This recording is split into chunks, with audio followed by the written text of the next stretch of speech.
around me, am I easier to see or am I still in shadow? Well, Your face is half in shadow. yeah, it's a little bit on, your right side of your head. There's a bit of a shadow there. right. Okay. So you I can think tell that's that the because- light is, from this side kind of. Yeah, I think that's because, well, I just finished installing a pretty bright 7,000 lumens lamp or light over the top of me. If I do this, you can kind of see the thing. It's Okay. basically a shop light Mhm. with a kind of a acrylic, translucent acrylic plastic thing covering it. And that is actually above and slightly to my left, so that would explain why the left half is brighter.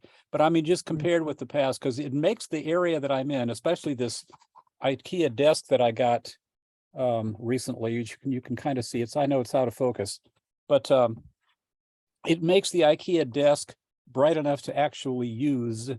Whereas before, the only thing I had was this desk lamp that was way off to the right, and when it just sort of cast shadows on whatever I was reading.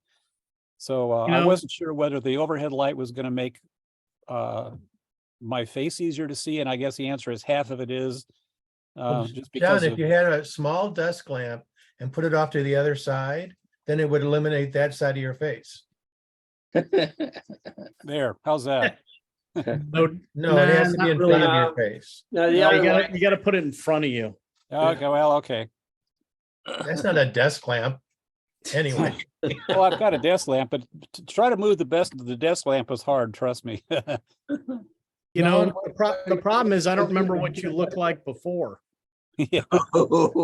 But I don't know what it looked like before, so I can't compare it. John, wait till I do my gift ideas. I've got a product for you. Okay. So, yeah, you need one of those circle likes in just in front of your. Yeah, that's true. Hey, listen, after what I went through to put this one in, I don't know that I'm in the market for something else, but I will listen to what Steve has to say.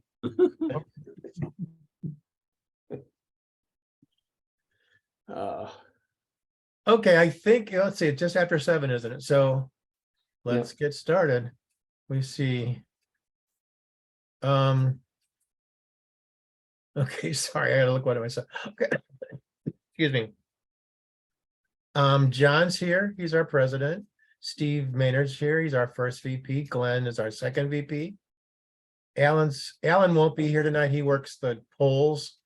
So he's out, checking people's IDs, I suppose. Is And he I'm the secretary. intimidating? Yeah, is he Finance. intimidating the voters? Yes. Yeah, Now, all I know is I just appreciate it because that's a kind of a thankless job and long Yes. hours that they do. And, I've thought about maybe after I retire, maybe, volunteering and doing some of that. well, I don't know if teaching drives you crazy, I think that would be second on the list. Okay, let's see, December meeting, upcoming meetings, that's Apple trivia. I assume John is feverishly working on all the questions for that. Usually we have 2 rounds of 10 questions each, and we give prizes away, usually some small Apple gift cards. We talked about January. Oh, what's that, John? That's that's my reminder, create GAMUG trivia questions. Okay, Ron, So I thought he was giving gotten you a this red far. card. yeah, for a second I thought, yep, oh, my time's up, sorry. Yeah, nope. It's hard to get, I can't quite get the focus, but anyway, trust me, it says create It won't GAMUG trivia focus questions. because you're in focus. Remember, you're on blur right now, so everything else that's is true. blurred. But if I do this and it's anyway, It's too little. So, it's too small to see. January, we talked about possibility as an update to weather apps, which we did, I think, a couple years ago.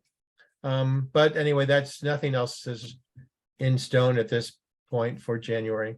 Also in December, don't forget, that's our drawing for the rewards program. And we'll again draw names like I don't know if you can probably see this. I write down, oh, that's not gonna work, is it? Same problem as John had, but anyway, I write down everybody's name as they show up on this list. I've done that every month. I'll put a ticket in for everybody who attends these virtual meetings. And then they all go in a drawing, plus one extra one for every member. whether they attend or not. And all those will go into a drawing next month, which is December 13th. And my cuckoo's a little slow, but anyway. Yeah, we can see Now that we better. can see John. it, John. Yeah, now that I turned blur off, you can see it a little better. Yeah. Have you started any questions yet? Mentally, yes. Mentally, okay. Don't forget, John usually goes into the archives that are on our website of the old meetings, and that's how he digs up some of the questions. So if you want to study for it, you can go How there. far back? So yeah, It's only there whole for the year. last year. The archives only have all the meetings from the past year. No- Let's Nothing from Apple Jacks. No, No, we don't go back that far. My God. Can you imagine? Let's see. So that, like I was talking about, the membership rewards program will conclude next month. Special note, if you're sending in news or checking out anything, don't forget we've dumped our PO box because of the cost being kind of outrageous. And we're using my home address as the mailing address. So you address it to GAMUG, care of R. Mueller, and then so on and so forth. That's on the website if you want to check out the specifics. Also, instead of mailing out these, let me fix something so you can see it better.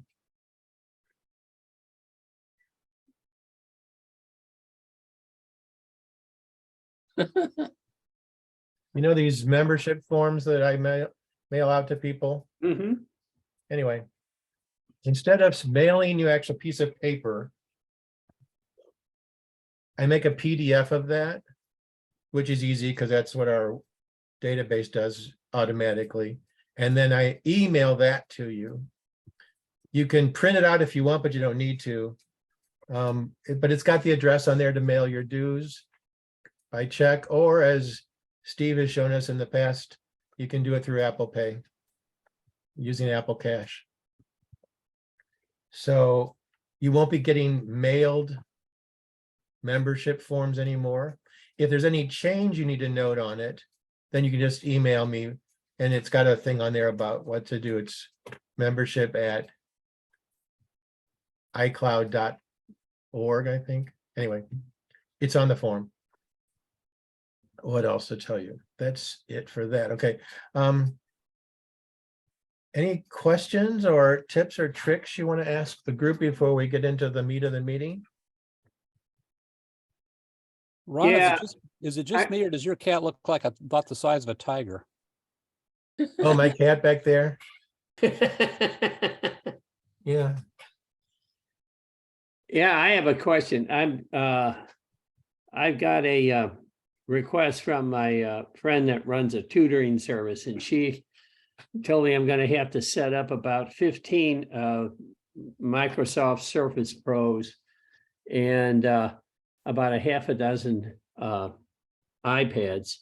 And I'm trying to think of an easy way to clone those iPads, or I could set one of them up with everything that she wants on it and then just clone the bastard. So I was wondering if I could just, do a backup onto my Mac here, because I got a huge drive space on this thing.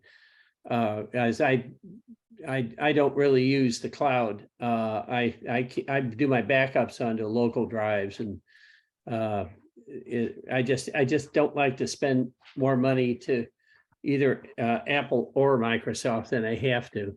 But just thinking of the easiest way to clone these iPads, the Surface Pros, that'll be a different story. Of course, she hasn't told me what she wants on the boxes yet, so that's going to be fun. I always love it when people say, well, just set them up for me, and I go, that's like sending me out to buy a car. What kind of car do you want? Do you want two doors? Just a car. Yeah. You want a V8? You want a 4-cylinder? You want an electric car? Things like that. Well, Anybody Charlie, I else? have no idea how you're going to clone an iPad. I think I'd go do a search on the web. Yeah. See I if just that's wonder if anybody had already possible. done it. What about, I know it works for Mac OS. I just don't know for iOS or iPads. There's a software out there, Carbon Copy Cloner. Okay. You- I've you used might- I've used Carbon Copy on the Windows side. Okay, well, so you might look into that. I just don't know for iOS. Yeah. Also use Ghost, which we also used at WashU. Ghost was another one. But Carbon Copy Cloner for an iPad, that might work. Well, it works on the Yeah. Macs, but I don't know. Um, I would like to alert you, you can't use system backup programs like Carbon Copy Cloner to clone an iOS device, because you can't restore an iOS device by cloning an old copy of its operating system. In fact, Apple does not even allow you to reinstall old versions of the iOS version. So I just want to alert you that the process to back up your iDevices is only through iTunes/Finder or through iCloud. And it does not back up the version of the system software you have. So if for some reason you're keeping an old version of the system software on your iPhone or iPad and you need to reinstall it, you cannot, because Apple has to approve every installation of iOS. And they won't approve it if it's not nearly or actually current. Well, it would be current because these are brand new machines. So. I'm not too Yeah, the worried thing about you that. have to do is find out if there's a way. Yeah. Because Yeah. like Terry's saying, that it's not something that's meant to happen easily, I don't think. Right. No, I I've just used been, Carbon Copy Cloner a lot, and when I've had a problem, they've been pretty responsive. And so, and I've had I purchased it, about 10 years ago, and they still update it for me. And so I would just, if you're using it, I would try approaching them and seeing what they would suggest. all right. Because I've been, as I said, I've got multiple OS versions that I've used, because I ended up, updating it using Carbon Copy Cloner and then updating the OS. Yeah. All Which the right. thing is, whether, like Terry says, whether it probably isn't going to work automatically, at least on an iPad, Right. but there might be something out there that somebody has figured out a way to do it. Well, if I have to install, I don't know how much software on each one of these, and then do the clone, it'll be a great time saver. I mean, but. Oh, for sure, for Well, sure. well, yeah, I mean, it just does. I mean, we used to have to wipe the training room machines at WashU because we were training the IT people, and then we just blow the image away and re-image all of them. And Mhm. you just go down the line and just restart the thing, and it made it so much easier. Because there was people were installing, instead of paying attention to the class, they were installing software, they were doing all game playing, et cetera, instead of doing what they were supposed to be doing. But For sure. Okay, any other questions out there for the group? I just have one quick question for Charlie. Do you know, Charlie, whether the software that they want to put on the iPads is all Apple or is any of it third party? I guess I'll find out. Or they out. haven't even told you that much.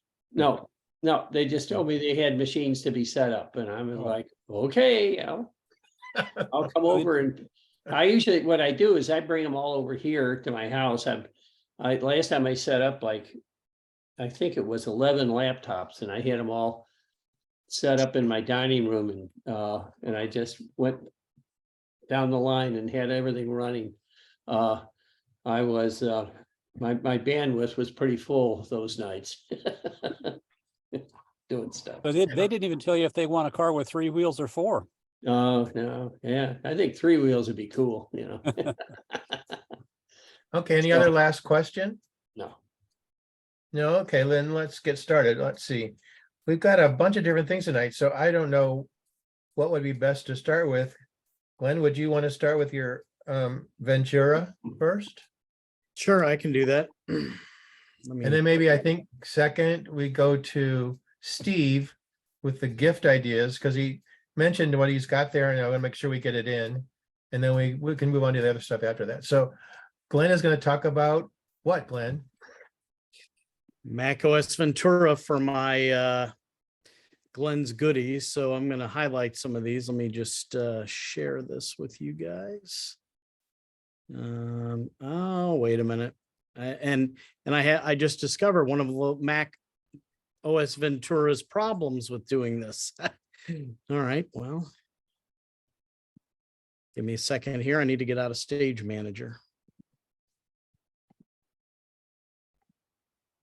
Yeah, there's lots of new features for Ventura. Stage Manager is Yeah. one. Well, when I get to Stage Manager, I will explain the problem I was just having. Aha, I see it. All right. Let's get you guys out of the way here. There we go. All right. So I thought since last month I did a whole thing on iOS 16, I thought this month I would tackle Ventura. You know, I had 16 things with iOS since it was 16, and I was going to do 13 with Ventura since this is the 13th operating system, but I'm not exactly sure what I have in here. So anyway, We'll So- say at 13 and who will know, right? yeah. So the first thing I thought I would start with is I put on here all of the different models of Macs that will run Ventura. So if you guys are curious, I'll give you guys a second here to just peruse through that. You know, pretty much if you are, you know, from 2019 on, you know, 18 and on, you're pretty good with Ventura. You'll see there are some 17 models as well. But you know, if you're pre 2017, you're not going to be able to run Ventura.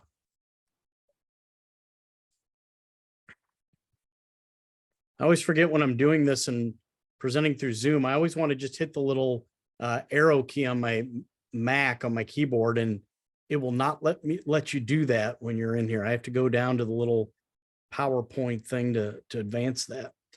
All right, so one of the big controversies is system preferences has now been changed into system settings because they are trying to make this much more similar to the iOS system.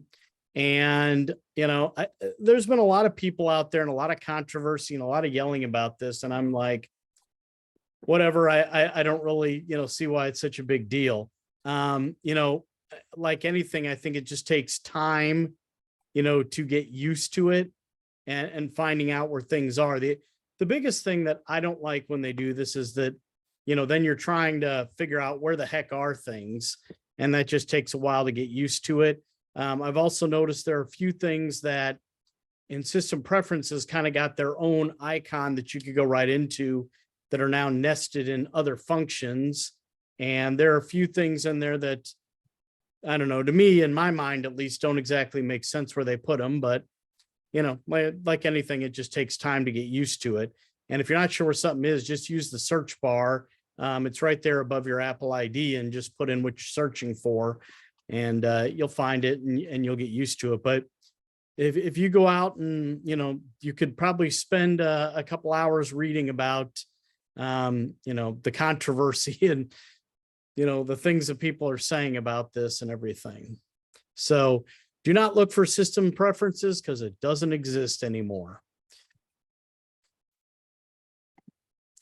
All right, the next thing is after I installed, and Ron, this is what I told you about last week, I was getting this error with some of my apps. Have any of you encountered this error?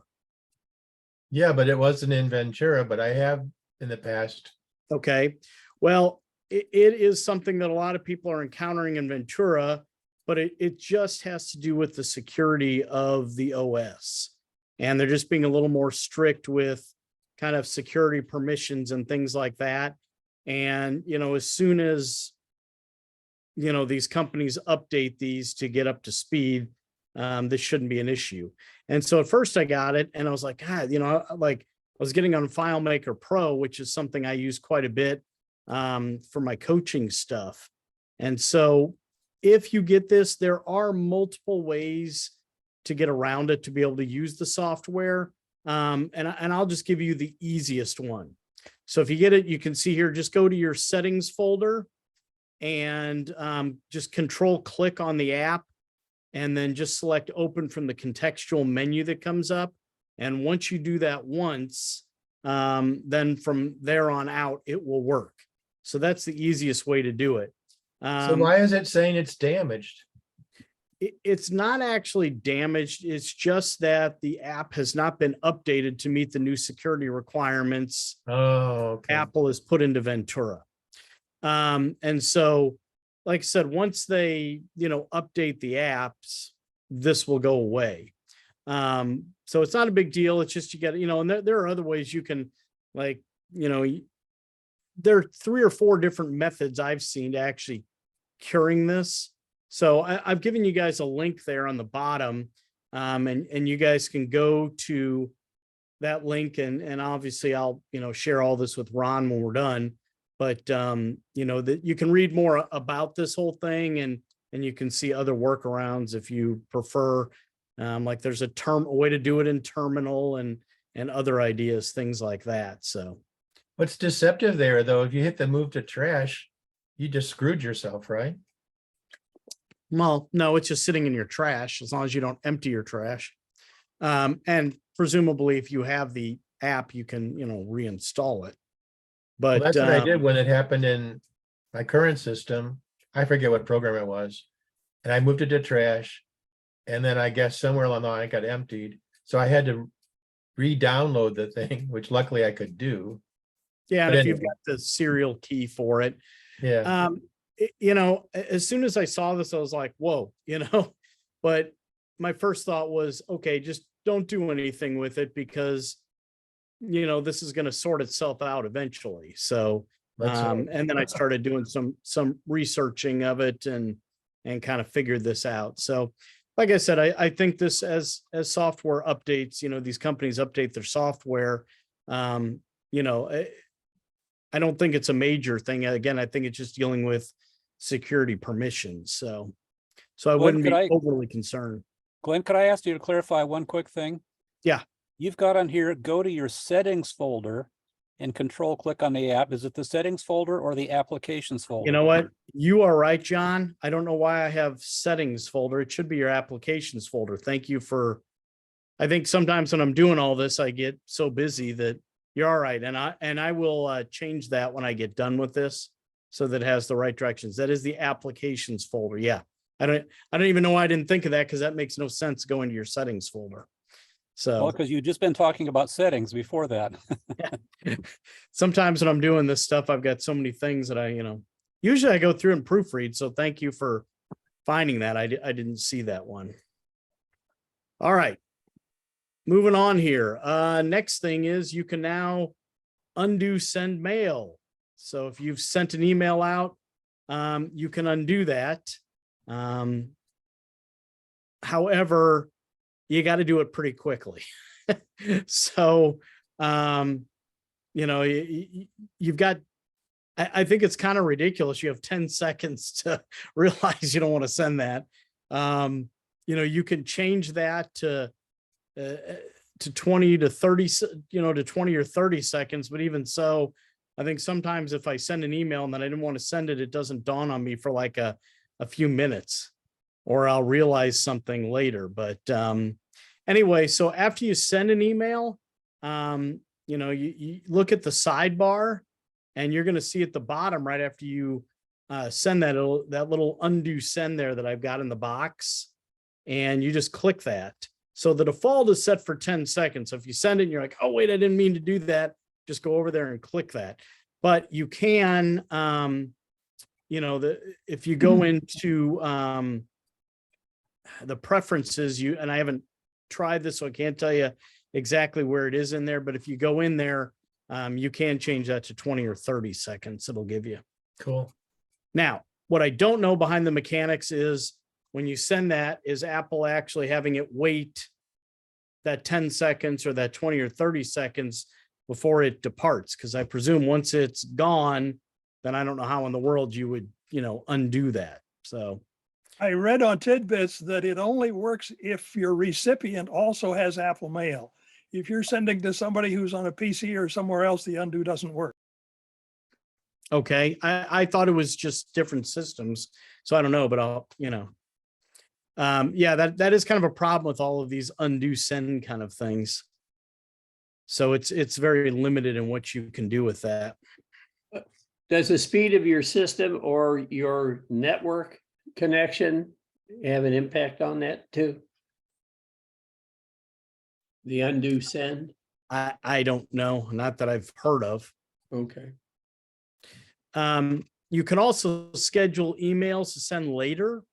So, like maybe I'm composing an email. I don't know, for whatever reason, I don't want it to send later, but I want to compose the email now. I could think of various reasons why you might want to do that. So you first just start off, compose the email as normal. And then when you're ready to send the email, there's a drop down menu.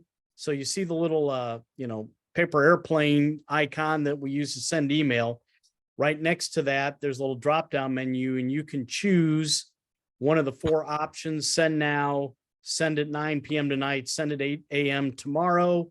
Or if you click on the send later option, you will get this little box pop up, and then you are able to actually choose the exact date and time that you want it to send.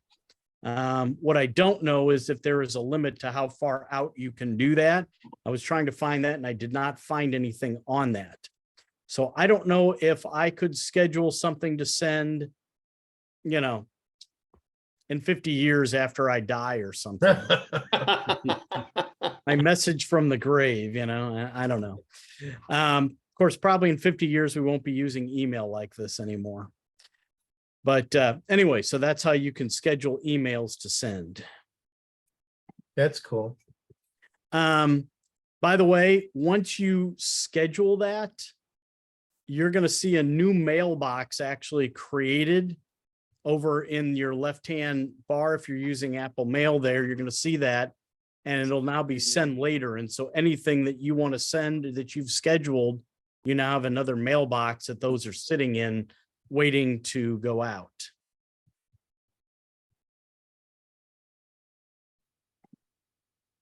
All right. If you want to amend that, by the way, like it's sitting there and then you've decided, oh, I want to change it, open that mailbox, double click on the message, and then you're going to look at the top line where it's saying where it's scheduled for. And then there's an edit button. You can just click on that. And now you can change that. So if you decide, you want to change that, there is a way to do that once you've scheduled it. Okay, so you also can have reminders to respond to emails. So if you receive an email that you want to, respond to later on, and I know there's plenty of times I might check my email and I'm like, I'm too tired to deal with that right now, or I'm too busy. You can actually schedule in there to remind you, when to actually, reply to that or respond to that. So, Ron, you can see I've used your email there to show this. So when you're in, Did I give you permission for that? I forget. rules are for other people. They're not for me. Well, I thought since it's election night, I was just imitating our politicians. Anyway, so what you do, if you're looking at the email, you just right click on it or control click on it. And you're going to get that little contextual menu. And what you're going to do there is you're just going to go down to remind me. And then you can tell it when you want to be reminded. And if you want to remind me later, it's a very similar option to what you saw before for scheduling emails to send. And you can, remind you to do that. I really like this feature because there are times when I've got a ton of emails, I'm busy, I'm just trying to go through it, or I'm, going to my email for a specific thing, rather than just leaving something sitting in my inbox. I can schedule that. So it's going to give me an alert. Hey, you need to make sure you take care of this. Yeah, to So remind you. I like that feature. Yeah, that makes sense. All right. So one of the coolest things that I think I thought, in Ventura was the whole idea of the continuity camera and the way they're using that. And so, I think the first question that comes up is, if I've got a camera in my Mac, why would I want to use my phone to do this? Well, the best reason is because the phones have much better cameras in them than your computer does. So you're going to get a much better, image if you're using your phone versus your Mac. I guess unless you've got a real super old phone, but in that case, you probably couldn't use that with this. So, but and the cool thing is, it also allows you to use center stage, where that's where the image follows you when you move, and it can change the lighting and all that kind of stuff. So it's a really cool idea.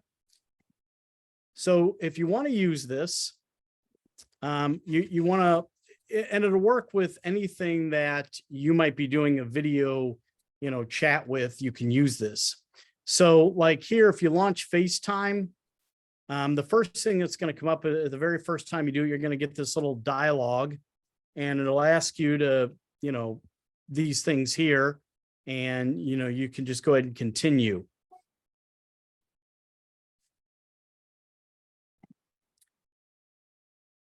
So if I hit try it now, then basically I'm going to get this little contextual menu that comes up, and I'm not using mine here, by the way, because I was having a devil of a time getting mine to work until I figured out a couple settings on my computer, and I'm like, oh, that's why it's not letting me do this. And so anyway, so I don't know who Kirk is. So if you're wondering who is Kirk, I don't know, maybe it's Captain Kirk. Anyway, you go and you select the camera you want. You can select the microphone you want, so that you can get the best video and sound to use. And so I've got a look. I was going to demonstrate this for you, but I realized on Zoom it makes it almost impossible. So I've got a little video here of somebody else to demonstrate it for you guys. With the latest Ventura OS update for Mac, you can now use your iPhone as a web camera for any Mac using continuity camera. So even if you're using the best web camera available on a MacBook like this one, your video is going to look like this. Isn't it way better? Well, it's easy to set up, and I'll get into it in this video. Hey, I'm Justin Tech, and I am a MacBook Pro user. So when Apple announced continuity camera for the iPhone, I got super excited, and not just for the camera upgrade, but also for some new video effects, from center stage, which follows you as you walk around the room, and desk view, which displays your desk to the people you're video chatting with on FaceTime. I'll be covering how to do all of this in today's video, so let's get into it. This is the all-new MagSafe mount from Belkin. It's $29.99, and to use it, you just pop it right onto your iPhone like so. It connects. It's got this little socket for your finger, can twist it around, FaceTime like that, or just use the phone with one hand. And you can also put it on your desk and use it as a little stand. Now, the most important part and relevant to today's video is this hinge right here. So this can be pulled out and then placed right onto the laptop. And then your cameras are right there ready to be used with FaceTime or Zoom or any video chatting app. This mount isn't mandatory. You can use any other stand. In fact, I have one that I use at the office that will work really well. Plus, Dan Ackerman of CNET also 3D printed his own. I'll throw that file down below in the description along with his article talking about it. Before you can start using continuity camera, there are a few things you need to set up on both the iPhone and the Mac. So let me show you how to do that now. The first thing you'll need to do is make sure that Wi-Fi and Bluetooth are turned on for both devices, and that they're both logged into the same iCloud account. On the Mac, to check your iCloud account, just go to System Settings, and then you'll see right on top, you've got the ID, and that means you're signed in. If you don't see an ID, that means you need to sign into your iCloud account. Once that's signed in, you're good to go on the Mac. On the iPhone, let's also check the iCloud account now too. First, you'll need to go to Settings, and on top, you'll see the iCloud account. If you're not logged in, you'll need to log in. And then next, you'll need to go down to General, and then you'll need to go to Airplane Handoff and make sure that both Handoff and Continuity Camera are turned on. From there, you are ready to go and start using your iPhone as a camera on your Mac. I'm going to open up FaceTime. And then it automatically switched to my iPhone camera. And that's because if you go up to video in the top left, you'll see I have automatic camera selection on. If that wasn't turned on, it would start with the FaceTime HD camera, which, check out the difference, is way more blurry. Wow. Like, this upgrade between the two is obviously notable. And I would absolutely opt to go with this camera for sure in most meetings. And also, if like you're an actor and you're doing like a casting call, you'll want like the clearest quality video for something like that. Now let's go check out how you pick it up on Zoom. It's pretty similar as you do it with any other camera. You open up Zoom, go to Zoom preferences, and from there you'll go to video and you'll choose. It's already set on just in tech camera, and there you go. Now, something I've noticed when on Zoom is that it's still a bit blurry. That's definitely a Zoom thing and not the iPhone. It's just compressing your video, but between the two, it's definitely better quality than the FaceTime camera on the laptop.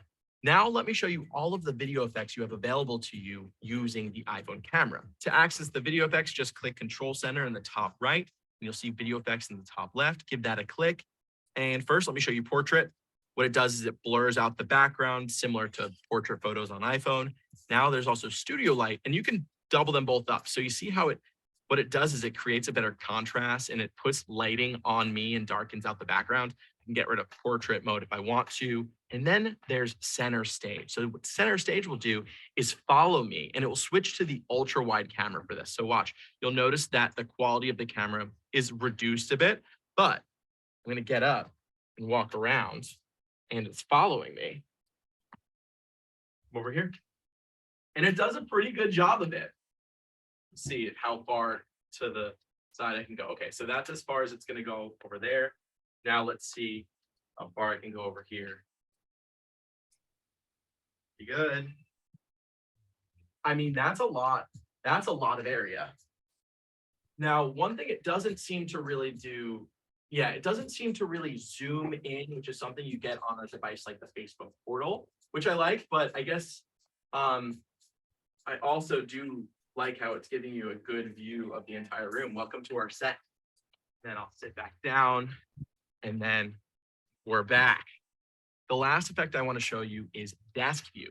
This can be used to show whoever you're talking to with the iPhone camera what is going on your desk. This can be used for whether you're drawing something out, you want to show them some unboxing, something like that. So to turn that on, go to the control center, same area, and then you'll click desk view.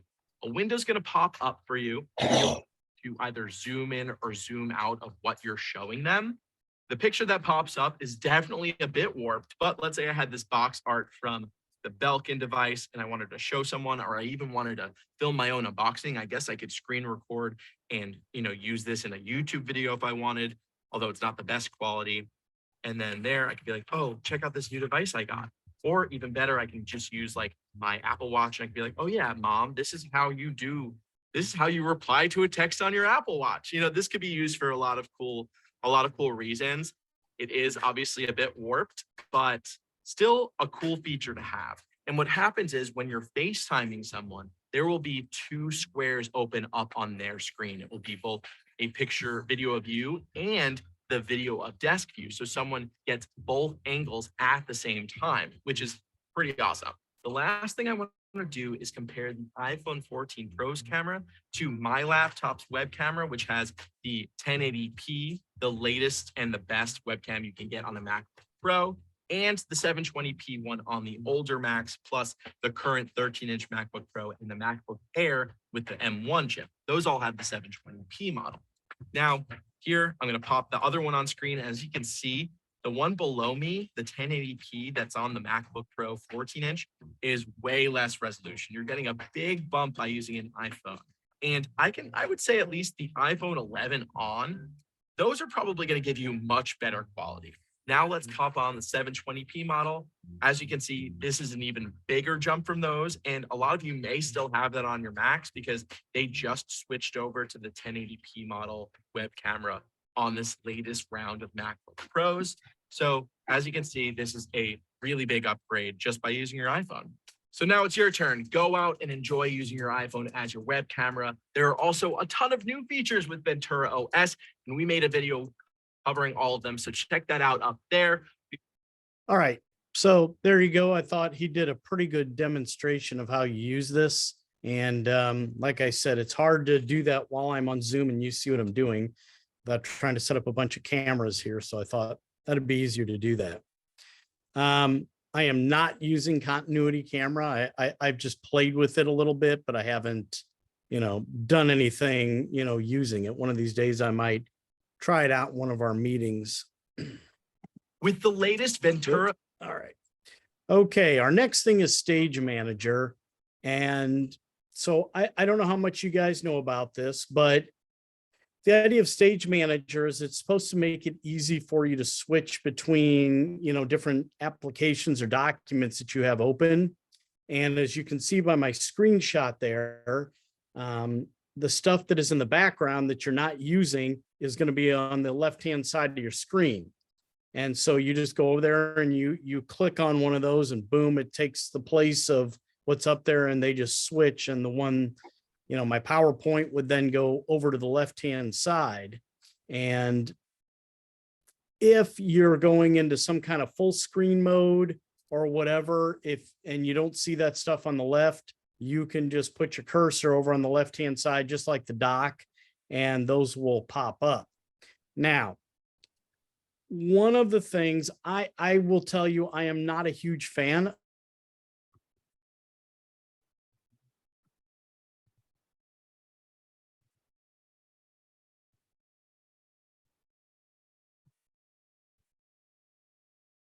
Okay. What happened? I think we lost you, Can Glenn. see. What's that? You said one thing I'm not a fan of, and then we heard nothing. Okay, can you hear me now? Okay. Yes. Okay. One thing that I'm not a fan of, or one thing that I need. What's the last thing you heard me say? Sorry. Not a fan of dead air. So you didn't hear me talk about Stage Manager at all? Yeah, the very beginning of it. Did you hear me talking about moving from one thing to the other? I don't remember. Why don't you just say it again? Okay, sorry. Okay, so you've got your apps or things that are in the background that you're not using. They're all lined up on the left there. Whatever the main thing you're using is in the middle, as you can see by PowerPoint there. And if you want to go to a different one, you just go click on one of those things on the left-hand side and boom, they'll switch places. And so if you go into some kind of full screen mode, or you make your window you're working with take the full screen and you can't see that stuff on the left, as soon as you place your cursor over to the left, those will pop up for you just like you would with your dock. Oh, okay. Now, it's supposed to make things easy. As I was saying, I'm not a big fan of it because there's often times where I'm using 2 or 3 windows on my screen and I need to kind of go back and forth looking at information. Well, the problem with Stage Manager, as soon as I click on one of those on the left, I lose my main window because they shift and I can't look at them, at the same time together. Now, one of the things you can do to be able to do that is I can take and I can drag one of those over. So I think I show you here a little bit of this. So I can, so this is how they switch. So if I'm just going through different things and they switch up like that, that's what's happening normally. Now, if I want 2 things, I just went and dragged that over. And so now it's making it's kind of making a little stack there. And whenever I go back to it, I now have those 2 things are connected until I drag it back. Does that make sense what I'm saying to everybody? Yeah. Okay, I want to make sure everybody's following me. So you can drag something over and now those 2 things are always connected until I drag one of them back and separate them. Part of it is maybe I need to get more used to Stage Manager, but for me, like I said, there's so often where I'm working between different windows that I want to always be seeing at the same time and moving things around. And I feel like it really kind of hinders me a little bit. So I see the kind of cool organization with it, but on the other hand, I sort of feel like I don't know, it just doesn't really feel like it's for me. By the way, I had Stage Manager on before when I went to put this up to show you guys, and it could not find it to share from Zoom. So for those of you if you haven't shared from Zoom, down on the bottom of your screen, there's a little share screen icon, and then your options will pop up. Well, like my PowerPoint here wasn't in those options. And so what I quickly noticed is all those things on the left-hand side of my screen in Stage Manager were not options for me to share. So I had to go up and turn off Stage Manager in order to be able to share this with you through Zoom. Okay. Maybe it's one of How those. is this thing an improvement over the old Command Tab? Yeah, here's the thing. I think it makes it fairly simple to organize the things you're working on. I don't disagree with that. I don't know. Me personally, with how often I work on multiple things at one time, I'm just not crazy about it, but maybe I'll come to like it better later on.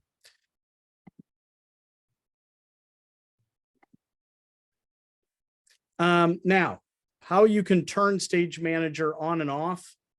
You can do this right through Control Center that's up on your menu bar. And if you go down there, you can see the little Stage Manager icon there.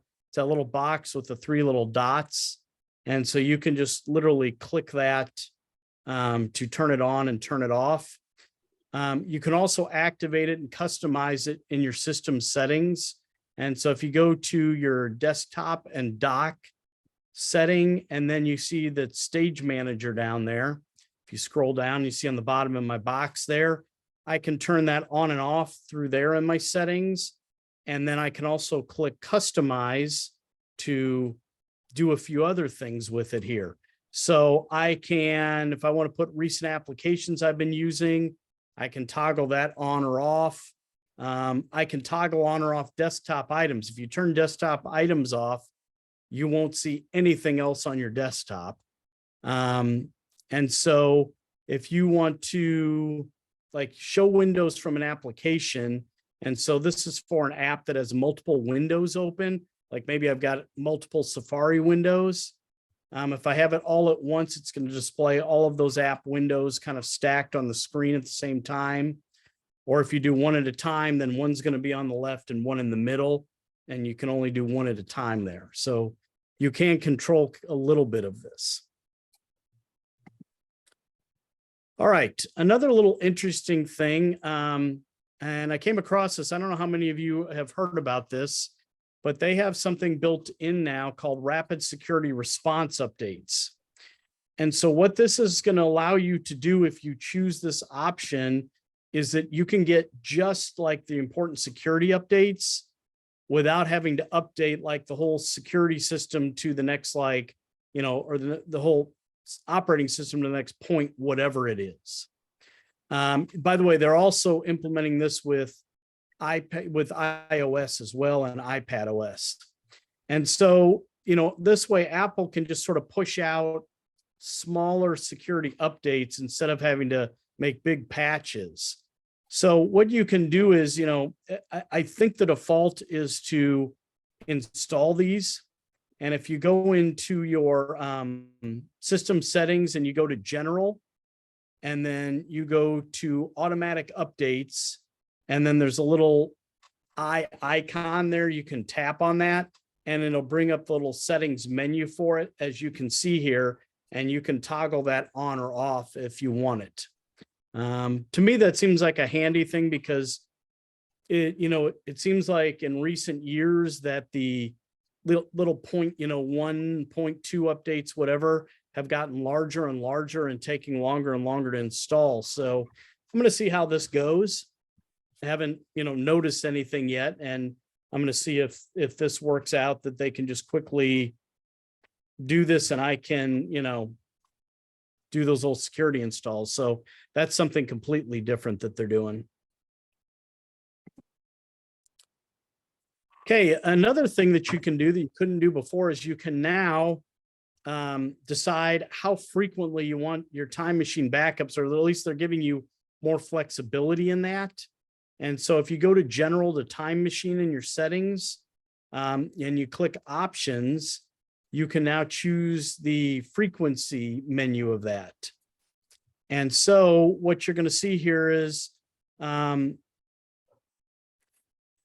obviously if you, like for me, a laptop, I just once a week, I have a reminder to back up my laptop. But if you're, using a desktop or you're keeping something plugged in, this is when it would apply to you. And so you can switch this. I think it's every hour, every week. Trying to remember. No, okay, that was.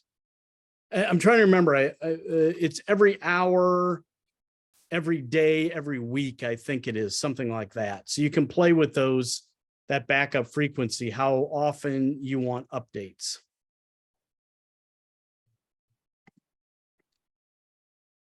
Okay, in Ventura, they've also put in another layer of security for devices that are getting plugged in for like USB and Thunderbolt devices. And so the whole idea, by the way, to do this, for this to work, you got to be on Apple Silicon, like an M1 or M2 chip. And whenever you plug in a new USB or Thunderbolt device, and if the computer doesn't recognize it, meaning it hasn't taken you through this process, you're going to get a prompt like this, and it's going to say, do you want to allow this to connect to your Mac? And so you've got to approve it. You've got to say allow. Once you do this one time, I've found in testing it, it won't ask you again for that same device because it's recognizing that specific device. And you can change your preferences on how your Mac responds when a new device is plugged in. So go into your settings to privacy and security, and then to allow accessories to connect. And so you've got a little menu there. You can ask for new accessories. And then there's you can see that second little box there in the security. And so you can have it ask every single time if you want. Right now it's the default is just to do it the first time it sees something new. And then once it's done it once, it won't do it unless you tell it, ask every time, for instance. So you can set that as you want.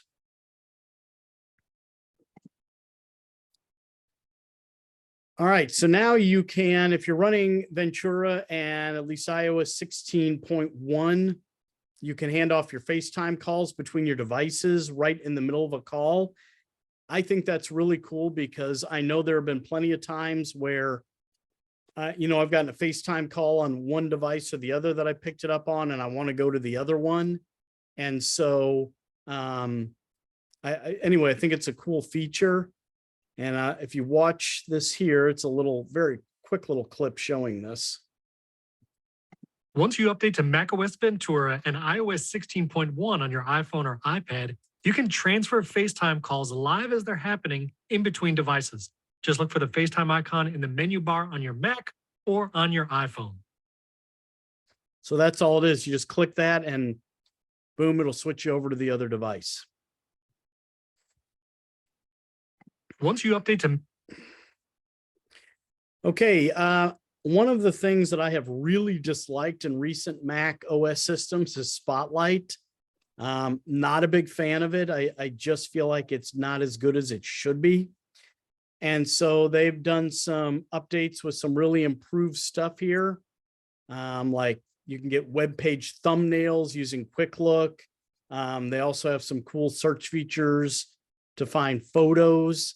And so it does some really cool things. So let me show you just this little clip here. Really cool. I'm talking about Spotlight, which now that I mention it has been around for quite a while, but now it's getting really, really good. So first up, one of my favorite things that just improves quality of life dramatically is Quick Look in Spotlight. So now you can go through your results and hit the space bar and actually see what they are. You can load entire web pages this way and scroll through them. And then if you're like, oh, wait, this isn't what I wanted, just hit the space bar and it goes away again. This, honestly, that's a great feature. Maybe it's a little late I'm going to give this an 8 out of 10. But the really exciting one is that you can now use Spotlight Search for photos. And I'm not just talking about like, oh, let me look up img0483.jpg. No, I'm talking about like you can search up concert and it'll show you results for photos taken at a concert. You can look up cars and look at that. It's finding cars in my photos as well as message attachments and other applications and displaying those results. Folks, that is actually really useful because sometimes I don't want to scroll back through all of my photos to try and find them. You can just search for them. And guess what, folks? It works even better if there's text in your photos because it can search for that too. So for example, if I wanted to find my graduation photo, I can look up American and boom, there it is. It pulls out the American from the sign in my university and I've got my result in 2 seconds. That is not only useful, it's also very impressive and it's not late at all. So that one is going to get a 10 out of 10 from me. Okay. So a lot of improvements to Spotlight. I played around with a little bit, but I haven't been using it a ton yet. But some cool features, and I feel like Spotlight has desperately needed some upgrades. Yeah, search for photos. That's wonderful. Yeah, well, and I like, these little windows. By the way, also sometimes you can do what they call, as I have here, rich results. And so if, as I say here, the results appear near the top of the results, so if they contain a different icon from other results, like the silhouette of a person or a microphone, it's going to give you, it's got additional information it can give you. Like if you look up a musical artist's name or something like that, you'll see that icon and you can click on it and it'll lead you to some additional information. Really cool. Okay, next thing, background sounds. Well, they did this in iOS. So this is kind of copying iOS. And so now you can turn this on. So if you'd like just some background sounds, you can now do this in your system settings. You just go to settings, to accessibility, to hearing, to audio, and then to background sounds. And it uses the same background sounds. You can see there different kinds of noise or ocean or rain. It's the same as what's been in iOS 16. You can also, by the way, add this to your control center on the Mac, so it's easier to access rather than having to dig through accessibility. I'm going through a few things that they have brought to the Mac from iOS now. And so they took the clock app and they put that on the Mac. So it functions just the same as, iPhone and iPad. Although the cool thing is you can get a nice big screen. So especially here, like I took a screenshot here of, different, clocks for time zones. And it's real nice when you're looking at it in a real nice full screen on a Mac versus on a little iOS device. The stopwatch, timer, all that stuff. I'm not exactly sure why I'd be using that on my Mac instead of, say, my phone, but it's there. Also, for the first time, you actually have a full-fledged weather app on Mac OS and not just a little widget. And so they've, made it again. The nicest thing for me about this is that you can really go into a nice full big screen with this information, and you can click on any one of those boxes. So you can see there, I just clicked on the sunset box and it, pulled up. Whenever you click on one of those, it just pulls up additional information that you can drill down on there. So again, these apps aren't new and revolutionary, but I think I just like the way they kind of look on the Mac and my big screen versus looking at some of this stuff on an iOS device. Other things that they brought from iOS 16, you can lift images, from the background of a photo. You can do live text and video. In Maps, you can do the multi-stop routes. You can have the photos duplicate detection and a number of these things I showed you guys last month with iOS 16. iCloud shared photos library, but the only thing about that is the people who you're wanting to share with, that they've got to be able to be updated on a system to be able to do that. Like, I would love to do this with my wife, but she has older devices because she generally takes my hand-me-down devices. And so she's not able to update to these newer systems. So therefore, I can't actually share my library with her. You can lock notes, you can edit and undo messages, etc. So they really are putting a lot of features in Ventura that were previously in iOS 16. And I have just a couple little slides here that I thought were interesting. I saw this and I know it doesn't have anything to do with Ventura, but I thought this was real interesting, is how long does Apple support older phone models? And so if you look at this chart, it'll show you like how many different iterations of the iOS system that your phones can handle. So it seems when you kind of look at these, that we extend out to about 6 or 7 systems before these phones become, I think the term that Apple uses is vintage, before you lose that capability. And so, you know, the way I'm looking at it now is, you know, if you've probably got, you know, especially if you're on an iPhone or 11 or greater, you probably are still going to be able to use that for a while, maybe going back to the 10, you know, but as you're getting to 7, that's going to start getting phased out here. You know, you already can't use iOS 16 on a 7. So anyway, They just stopped supporting the first generation of the iPhone SE. okay. Yeah, anyway, just thought it was an interesting chart. I thought I'd share with you guys that it's kind of interesting to look at it, and you can almost plan ahead and figure, well, how long will my phone stay relevant?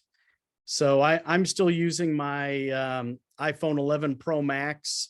So I've had that since 19, and I haven't really felt the need to upgrade to any of the new iPhones since then. Frankly, the biggest thing I'm waiting for is when they move to charging them using USB-C. I think that'll be a nice boost there.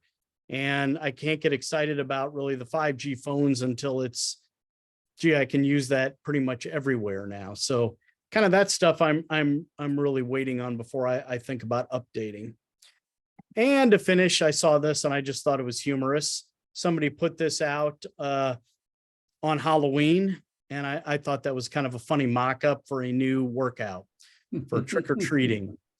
And the funny thing is, as my wife and I were out trick-or-treating with my son, I literally said to my wife, I said, "Hey, Amy," and she goes, "Yep, I got the same alert." Right at the exact same time, both of our watches asked us if we were doing a workout after we've been out for, I don't know, 45 minutes of walking or so. And so anyway, somebody mocked this up and I thought that was kind of funny. So there you have it. OS Ventura. Cool, Glenn. That's a lot of info there, but well presented. Thank you. You know, again, like my presentation last month with iOS 16, obviously there's a lot of stuff in there that I'm not even touching on, but try to hit some of the more popular things, or in my mind, interesting things. And, you know, so far, you know, I've gotten that error message, but other than that, no real issues with Ventura.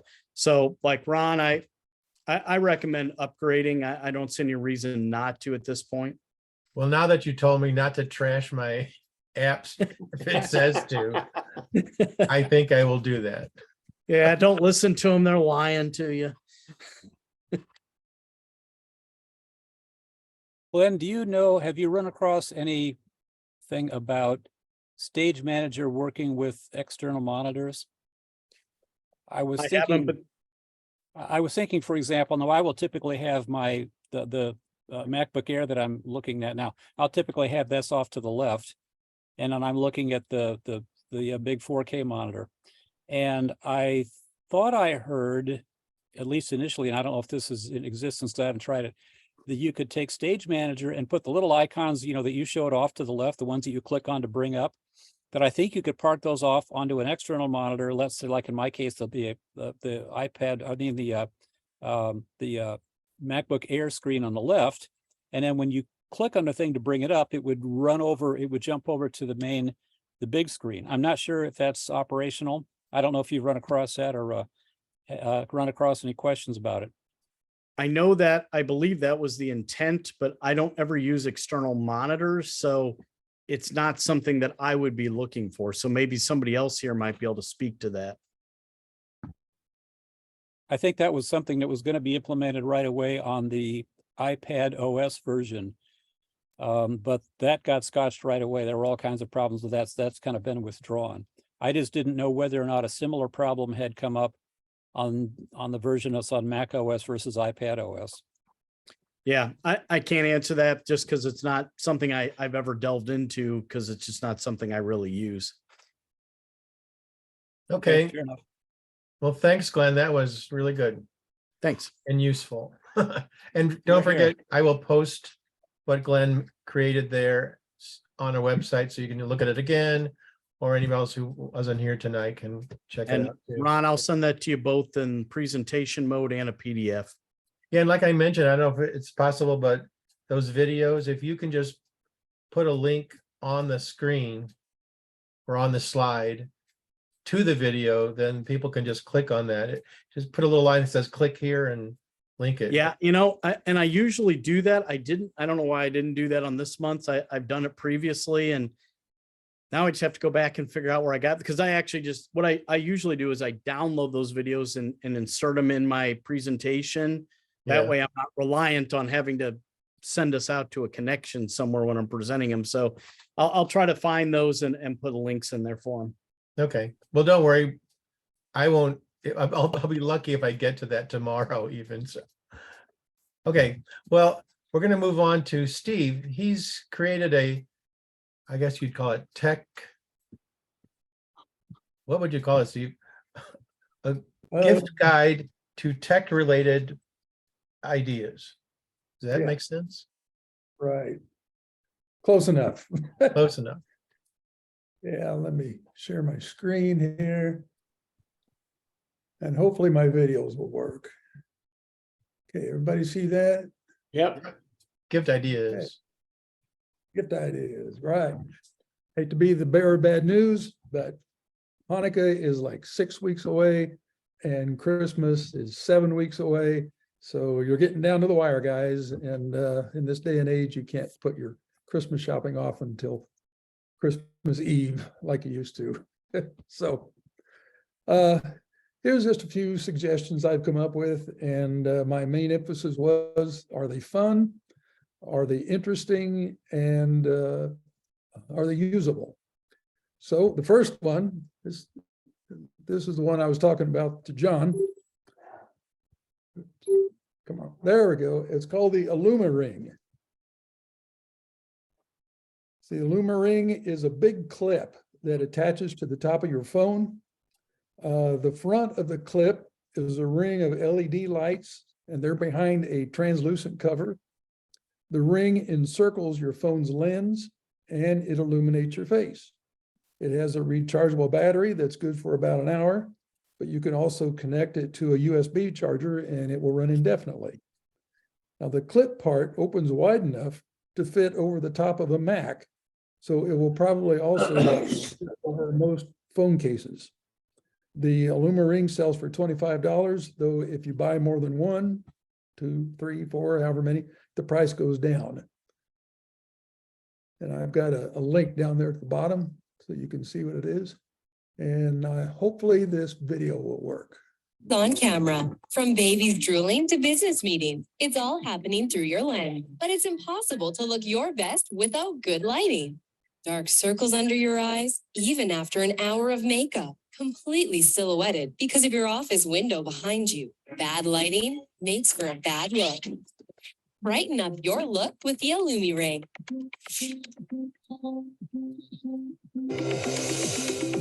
This ring light transforms your appearance from dull and dark to light and bright. Whether that's video chats with family members, Grandma, you're glowing. Zoom calls with your boss, or just taking a selfie, you can instantly look better and more professional with the touch of a button.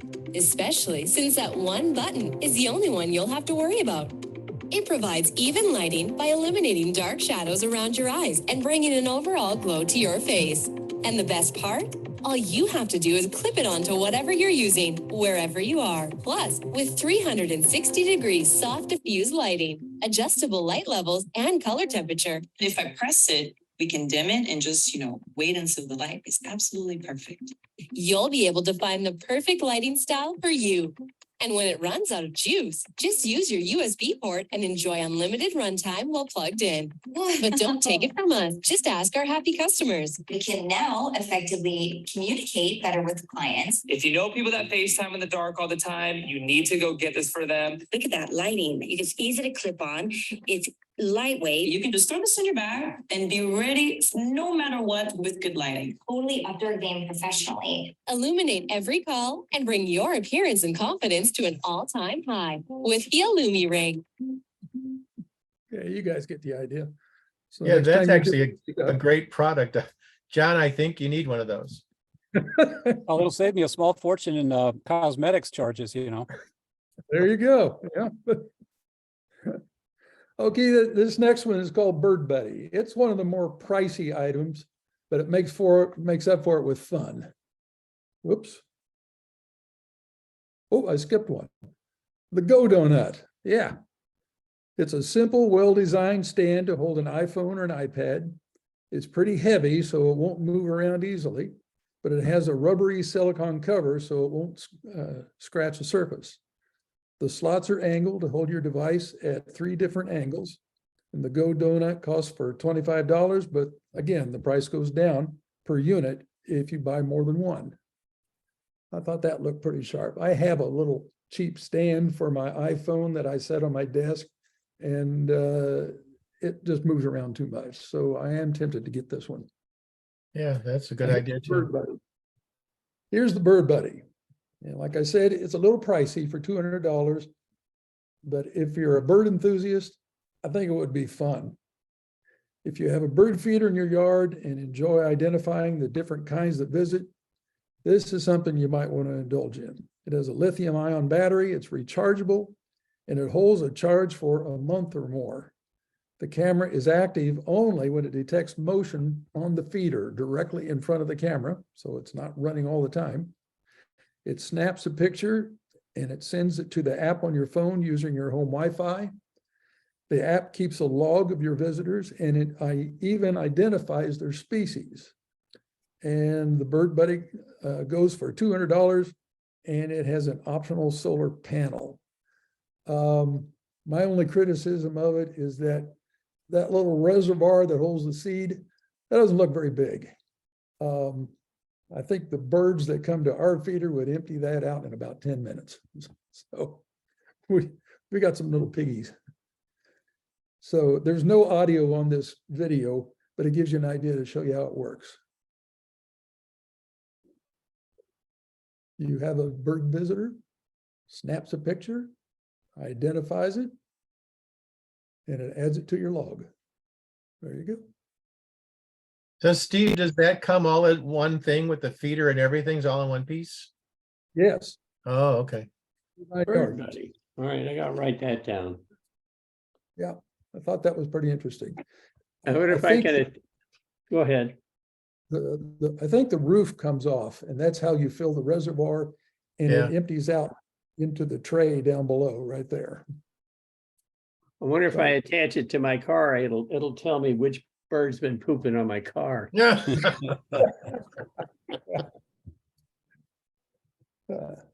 I'm not sure about the stand, the pole that it comes on. Yeah. I'm not sure you'd want to use that anyway because that is not squirrel proof. Oh, yeah. Oh, yeah, for sure. Yeah, they'll so, chew it up. Yeah, you might have to get creative in how to hang it in a way that squirrels can't get to it. Grease the pole. Yeah. Okay, here's my next one.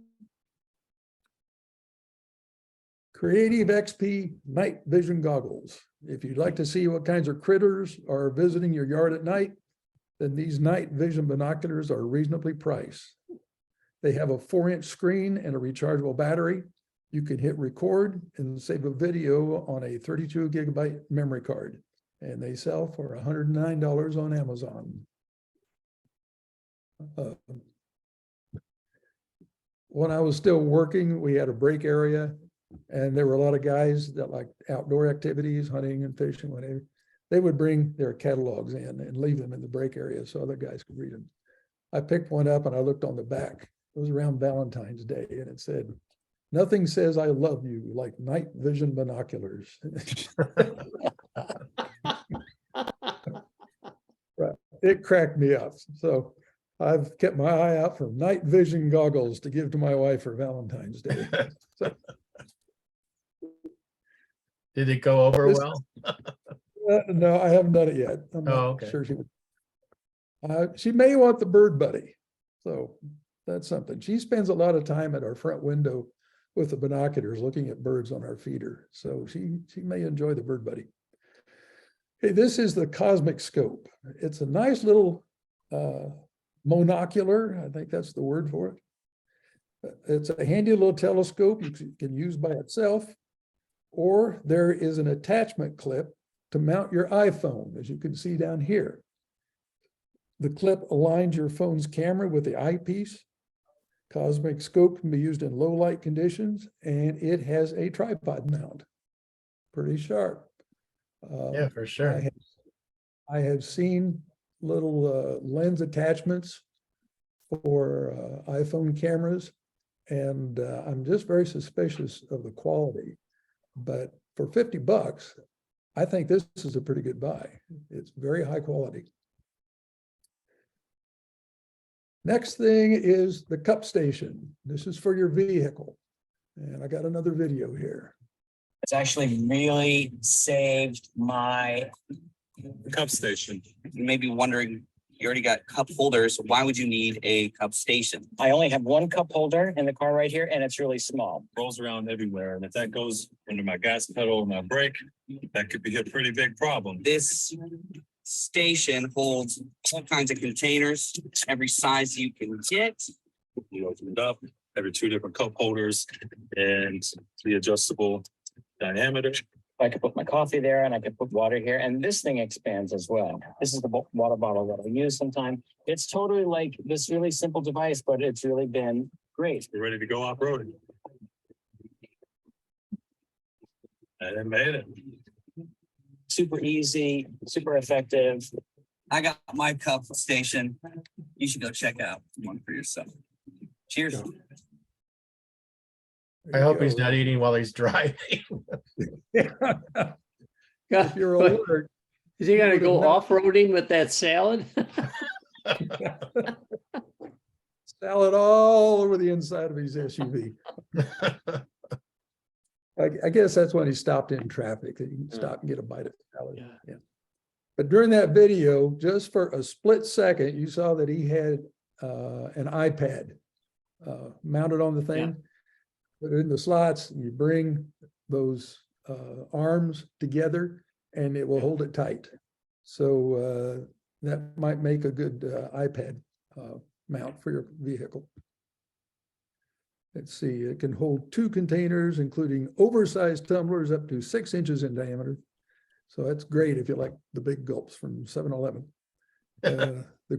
Hold your cup tightly, and the arm pivots to get yourself more elbow room, and it's cost $25. Next is the Photo Stick Omni. It's usually $80, though I've seen it marked down considerably. There are several similar devices available. This one gets excellent reviews. It automatically goes through your pictures and videos, removes duplicates, and saves them as a backup drive. It has 128 gigabytes of storage, and it comes with the adapters you need for whatever connection you have on your device.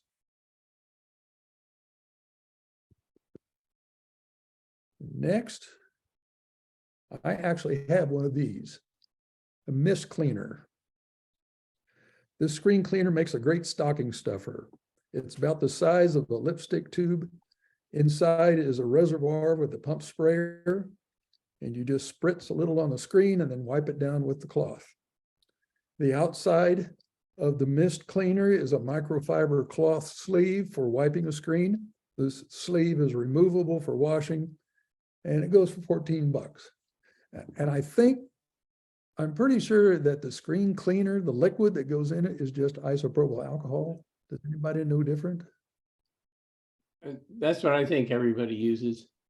Yeah, isopropyl alcohol. Yeah, which you can buy just about any place. Yeah. Here's a handy item. The Anchor portable charger, $22. It's a well-known brand of external batteries for mobile devices. This particular model has a very compact size. That thing is smaller than your iPhone. It weighs 8 ounces and it can do a trickle charge or a fast charge. It can charge an iPhone, an iPad, Bluetooth speakers, earphones, and other accessories. The downside of this product is that it does not come with charging cables. You got to come up with your own. This external battery is currently discounted to $22. That would be really handy if you're off someplace where you don't have a place to plug in your phone to recharge it. And this could give you probably an extra few hours of runtime on your phone. Yeah, for sure. This next item is called the Polyglue. Ron, this could have put you out of business.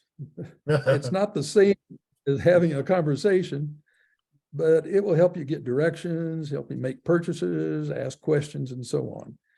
It works with an app on your phone via Wi-Fi, mobile network, or Bluetooth. A criticism I have of it is that most people set their phones to go to sleep after a few minutes. And when that happens, Polyglue quits working and the translation in progress is interrupted. So you have to allow for that, but that's nothing major. And here is a video of this man using his Polyglue. Perdona, Excuse me. Yes. ¿puedes decir cómo llegar al centro de la ciudad? How can I get to the city center? The bus departs in 10 minutes and you can reach it through this door. El autobús sale en 10 minutos. Puedes llegar a través de esta puerta. ¿Cuánto dura este viaje? How long is this trip? Up to 25 minutes. No más de 25 minutos. Disculpe, ¿podría obtener la contraseña de Wi-Fi? Excuse me, can I get the Wi-Fi password? Sure, the Wi-Fi password is here. La contraseña de Wi-Fi está aquí. ¿Puedo pagar con Apple Pay? Can I pay by Apple Pay? Un cafecito descafeinado, por favor. Can I have decaf coffee, please? Just take a seat, I'll bring it to the table. Siéntate, lo llevaré a tu mesa. Espero que este año obtengamos nuevas ganancias. I hope we will make a bigger profit this year. Sure. Claro, Carlos. Okay.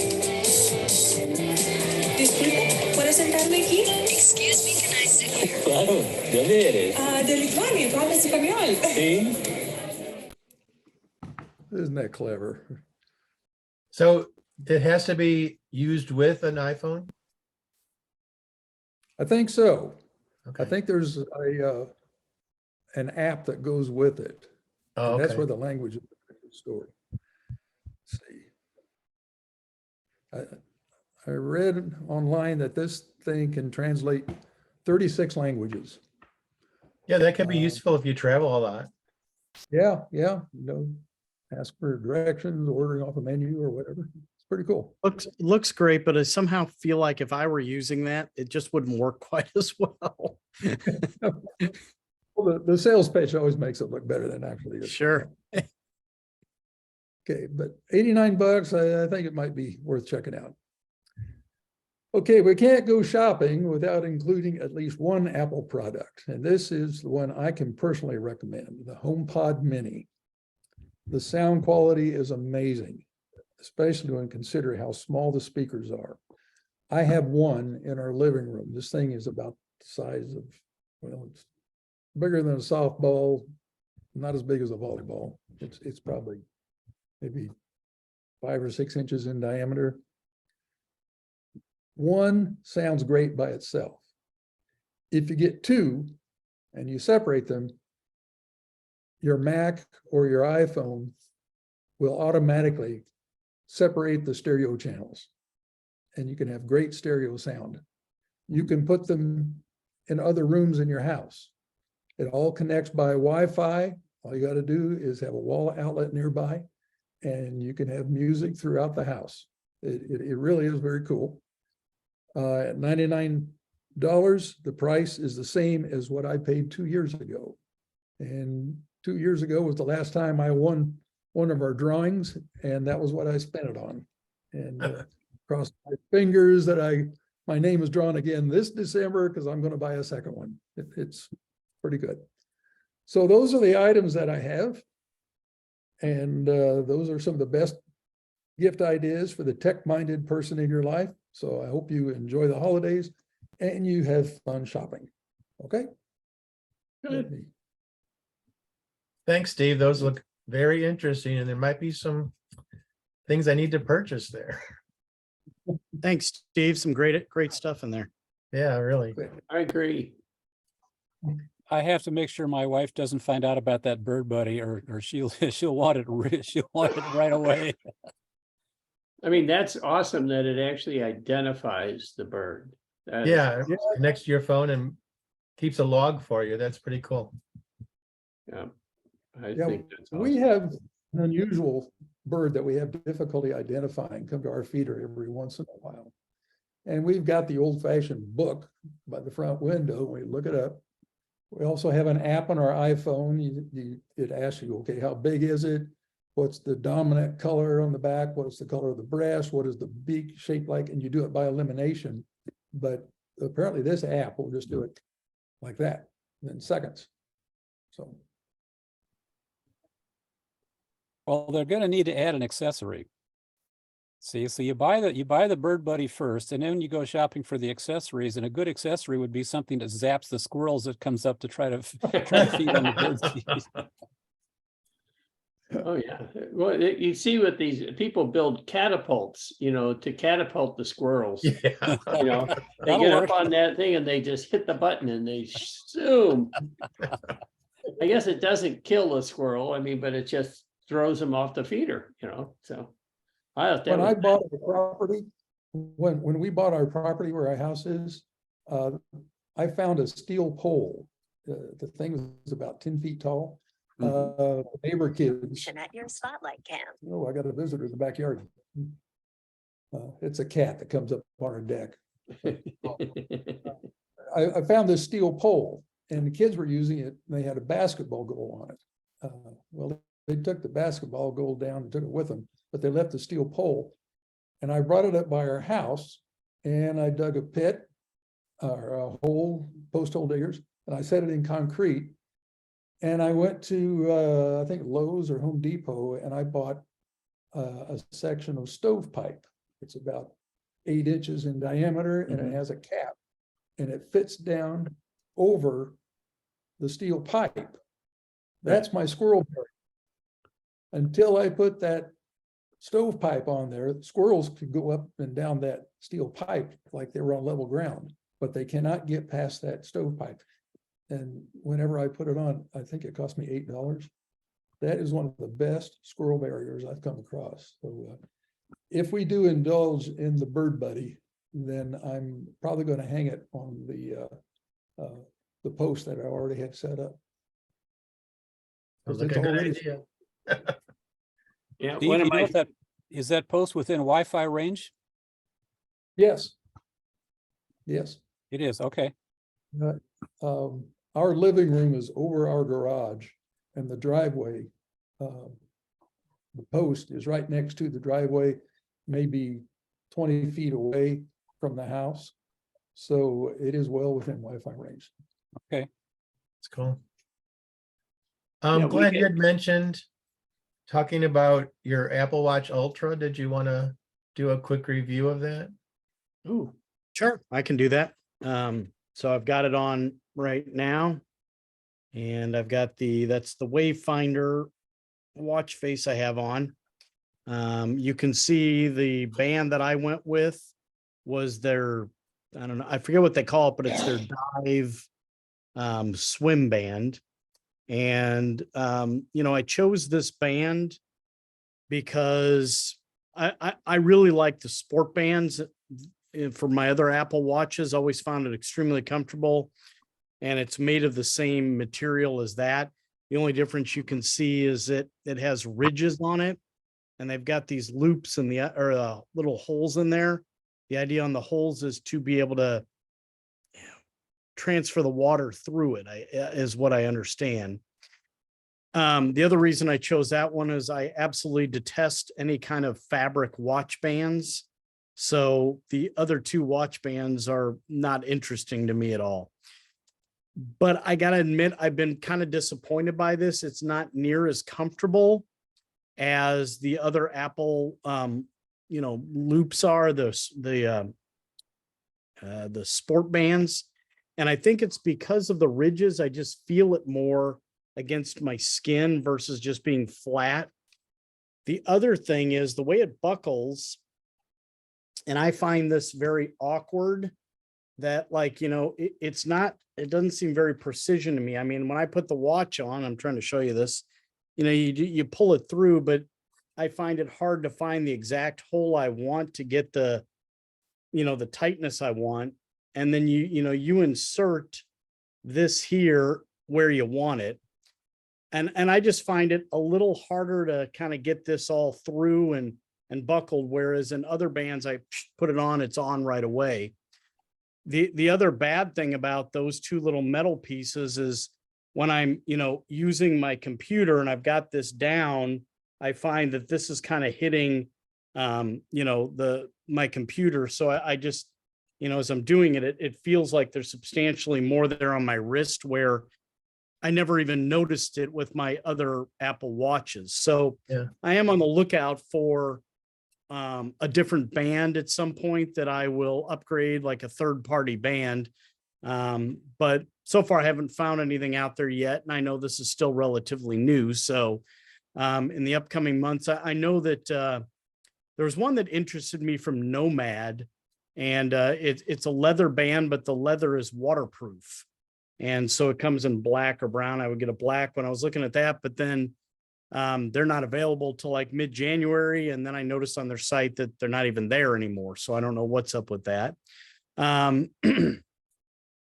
I personally like the bigger size of the watch, both in terms of the, how high it sticks up off my wrist and the size of the face. But then again, I am used to wearing, before I went to Apple Watch, the watch that I wore was fairly big and bulky. So I actually like the bigger size watch. Although I will say this, if you're wearing like a fitted shirt with like a fitted cuff, it does kind of get in the way of that a little more. I noticed that when I was in a suit last week with this on. So that is a detriment. I like the bigger watch face. I mean, you can see this, fairly substantial size of the watch face.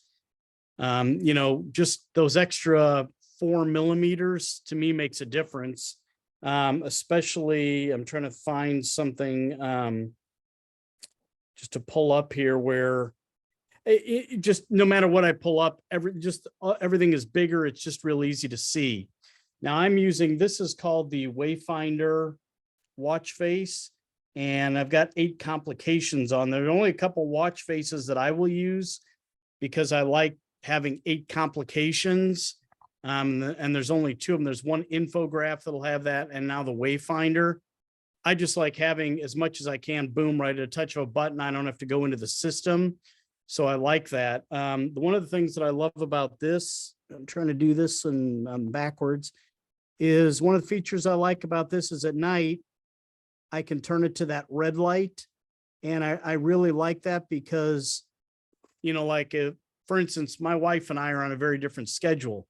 I usually get up about 4:45 in the morning, and she doesn't get up till about 6:15. So when I'm getting up and getting ready, I'm trying not to have, bright lights on. So I usually have that on in the morning. So it's kind of nice. This really is bright. So I also like the brightness on it. The other thing I really like is the action button on the side here, and you can set that to different functions. I've set it just to trigger my stopwatch because I'm doing a lot of coaching with it. And I find when I'm using the stopwatch on the screen, I have to really be like, looking at it to hit it.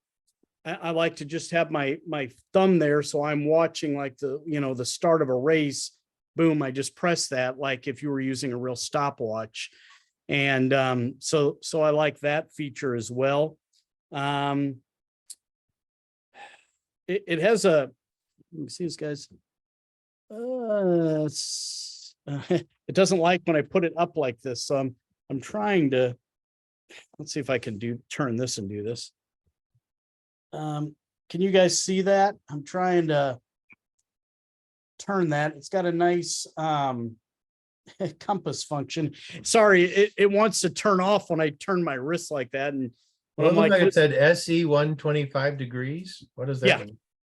well, it's a compass. It's again, I'm trying to get, see when I turn it like this, when I turn my wrist, hold on, let's try this. I'm gonna see if I can do this and hold my wrist and turn this over and not drop stuff here. You need to get that show desktop feature on your phone. Yep, I can set my phone up. Can you, oh, wait, it's not doing it now. Hold on, there we go. Yeah, if I'd have thought about this, I would have had this. No, let's see here.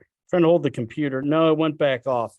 Yeah. I'm sorry, guys, but it's got a real nice compass on here that as I move around, like I can see that it's spinning, in real time to show me, where I'm going. And, I've used it also if you click on it, I don't know if it'll do it here or not.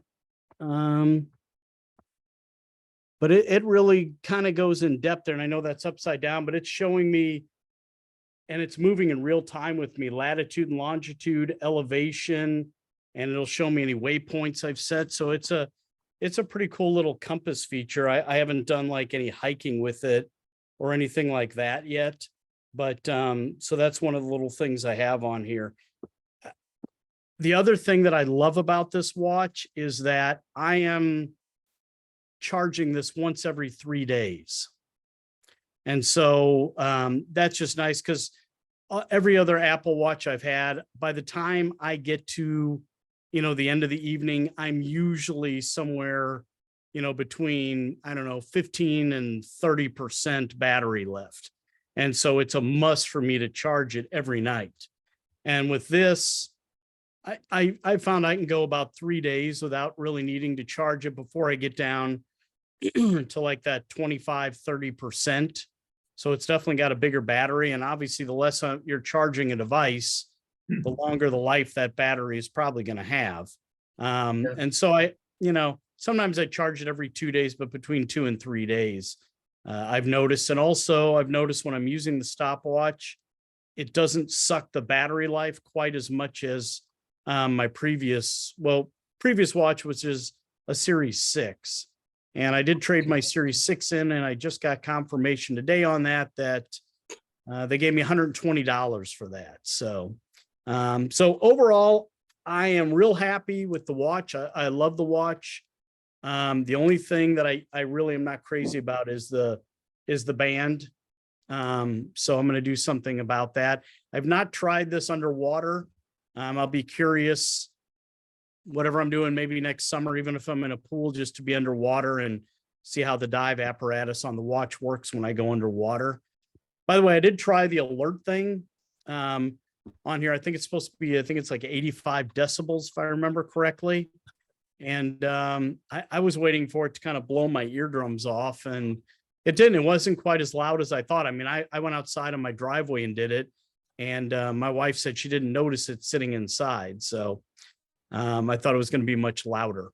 But so anyway, I've had this for, I don't know, maybe a week and a half or so now, and really enjoying it. So I thought I would. And, so anyway, I give it 2 thumbs up. I was gonna say, it looks water resistant, is it?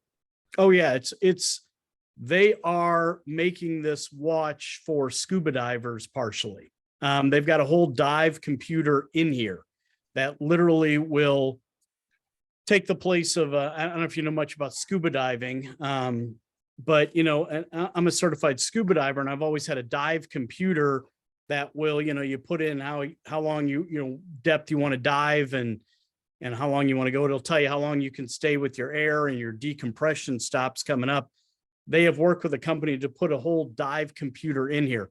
Without pulling it up right now, I can't tell you what the exact depth is, but this is supposed to be, safe for recreational scuba diving.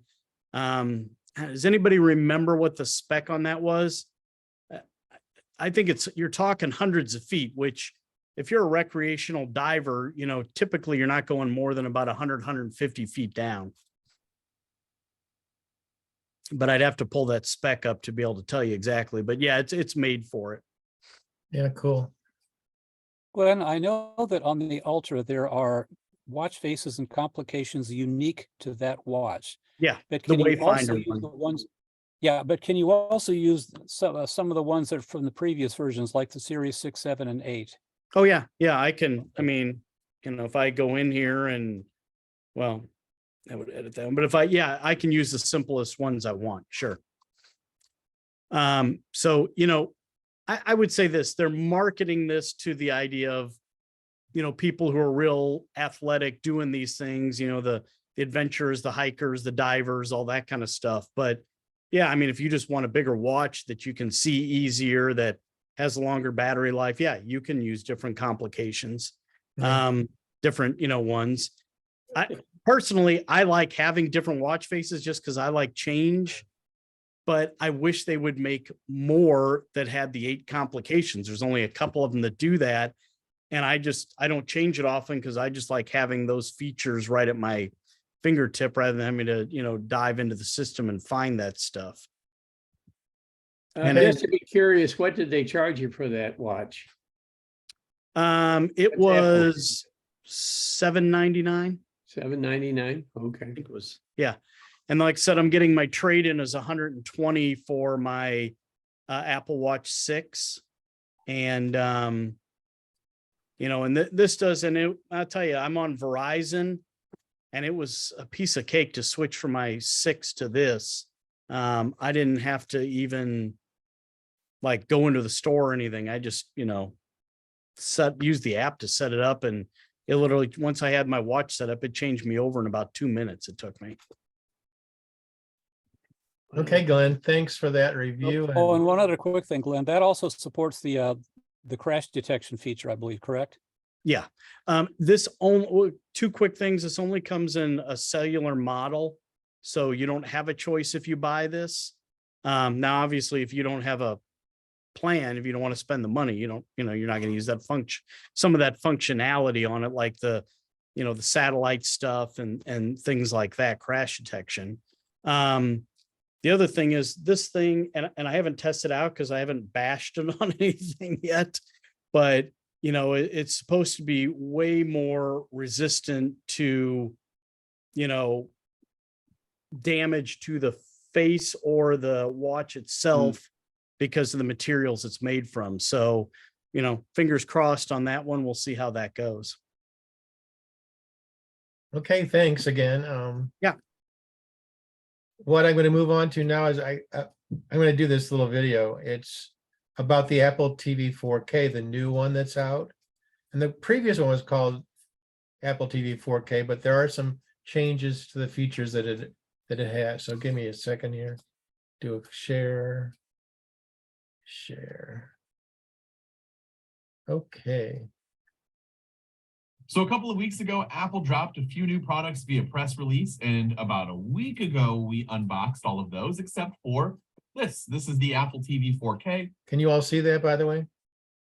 Yes. Yes.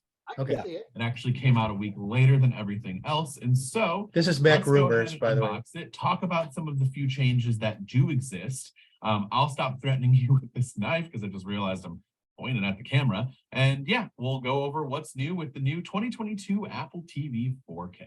All right, so here we have the Apple TV 4K. I feel like this is a little bit of a different box. The buttons are raised on it, not to get too into the box because I don't think anybody truly cares. But yeah, I mean, there's a little bit of a raised design to this. It's like as if you're touching the actual buttons of the remote. And speaking of the remote, that's one of the biggest changes of the Apple TV 4K. Well, at least last year when it was completely redesigned. So if you still have the old remote, then it's really going to be a big change. But if you're like, Dan, big deal, I got the one from last year, it looks exactly the same. Well, you're right. Here's the one from last year, and it does look exactly the same. But we will talk about one of the bigger changes that happened to it in just a second. But here we have, oh wow, this is significantly lighter and feels much smaller. I was not expecting that. I didn't really realize there was a change to the actual body itself. Here's the other one for perspective. This thing is super heavy in comparison. Like, I feel like within a couple pound difference, which is probably not true, and I'm exaggerating a little bit, but like this feels very heavy. It's massive. And this is very light, almost feels kind of cheap. Just because it's so light, I feel like I could break it. But here you can see, look at the difference of that. I mean, like, it doesn't even cover up the whole thing. It says Apple TV on this. This just has the Apple logo. Let's go ahead and take off the one wrapper here that kind of covers up that glossy plastic, which I'm not a fan of. I really hope one day Apple changes that. It just makes the whole thing matte, because this thing is like a fingerprint magnet.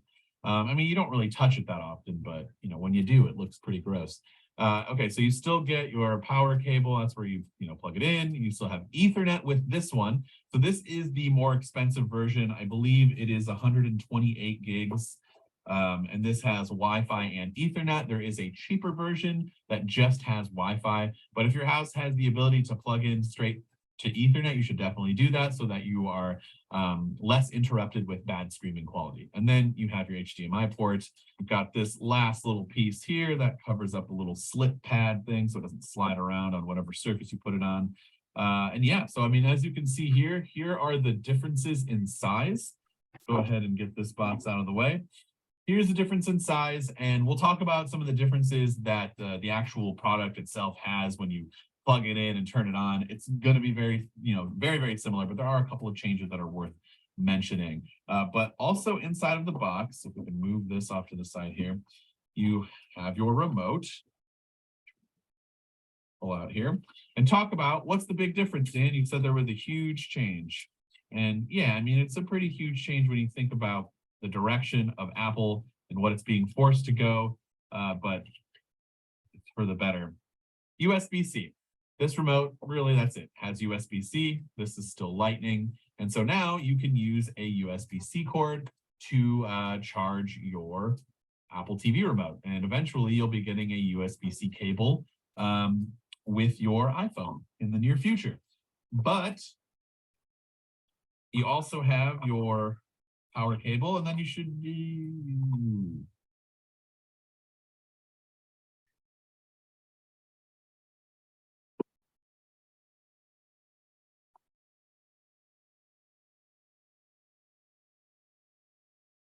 this is USB-C.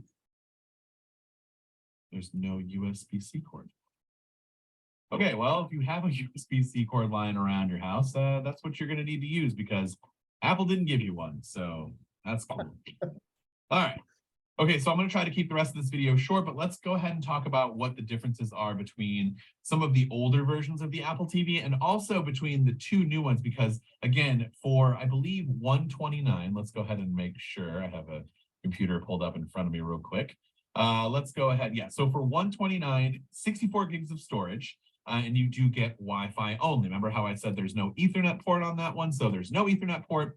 It's 64 gigs of internal storage, and it's Wi-Fi only. And also, there is no Thread support. That is only on this one, which has 128 gigs, that Ethernet port, and Thread support. And if you're wondering what Thread is, well, it can get kind of complicated, and I'm not even entirely sure I still know exactly what it does.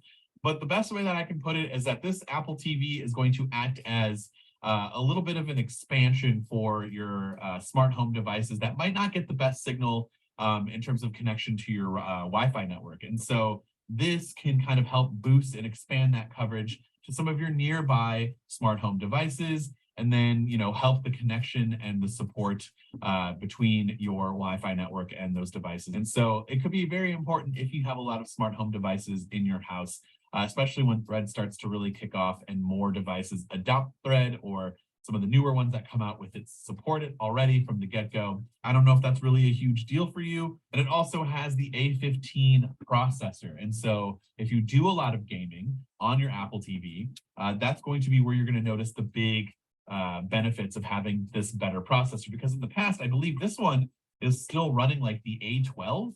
And so, yeah, it's going to feel a little bit better in terms of maybe hopefully navigating the menus and getting apps to load. Those, you should start to notice some of those performance increases, but where it's really going to be noticeable is when you're gaming.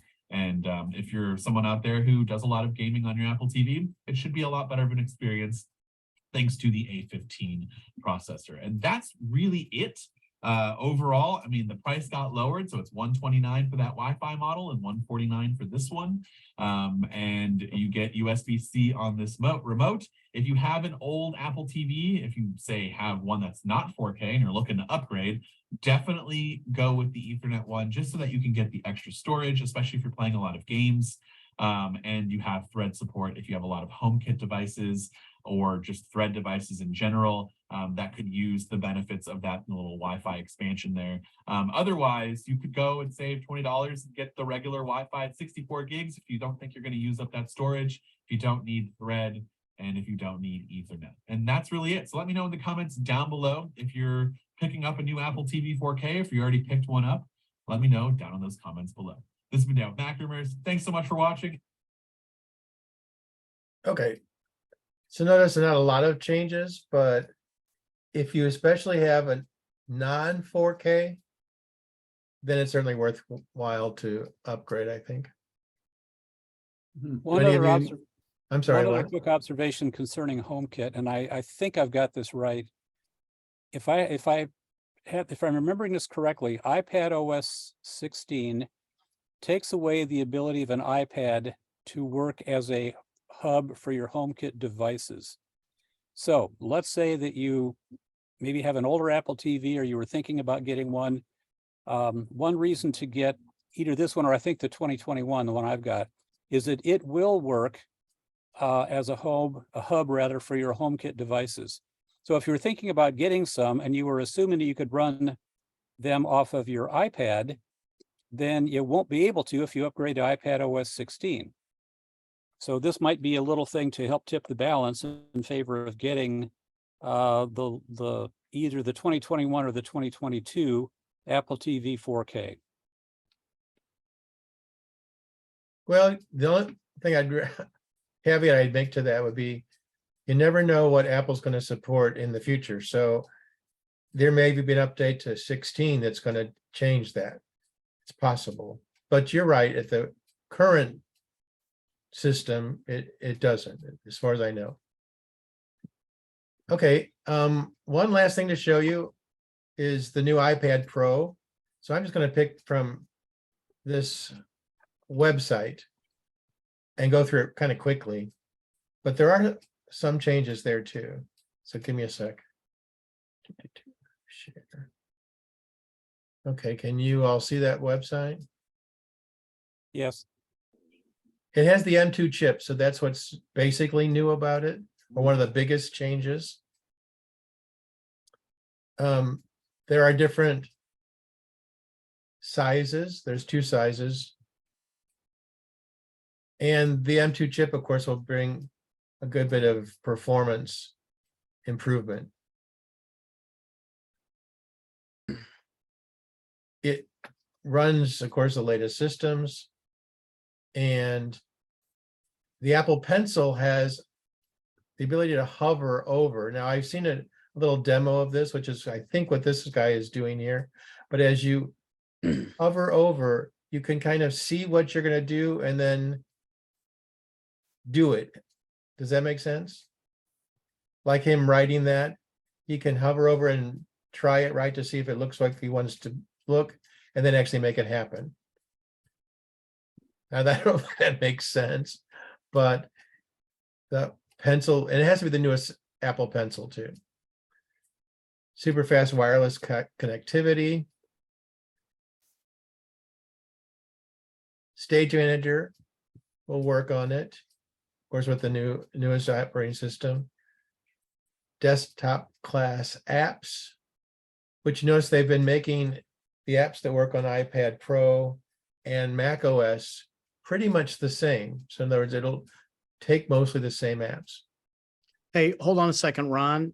John, Yes. I think we might be able to answer. Stay right there. Don't scroll. Reading under Stage Manager, John, it says later this year, Stage Manager will unlock full external display support. Aha. So I think that goes back to your question you were asking earlier. Oh, you're right. Okay, cool. Yeah, I thought they were experimenting with it. They turned it off, I guess, to develop it some more, and it looks like it will be coming later. Well, I had read somewhere that Stage Manager isn't totally in its finished form for iPad. So maybe that's what they're talking about here. Later this year. So, well, it's close to the end of the year, so we'll see what's happening. Notice too, John, it says 4 apps on the iPad and 4 apps on the external display. So might work pretty well for that, huh? I'm not sure what that's showing. Oh, reference mode.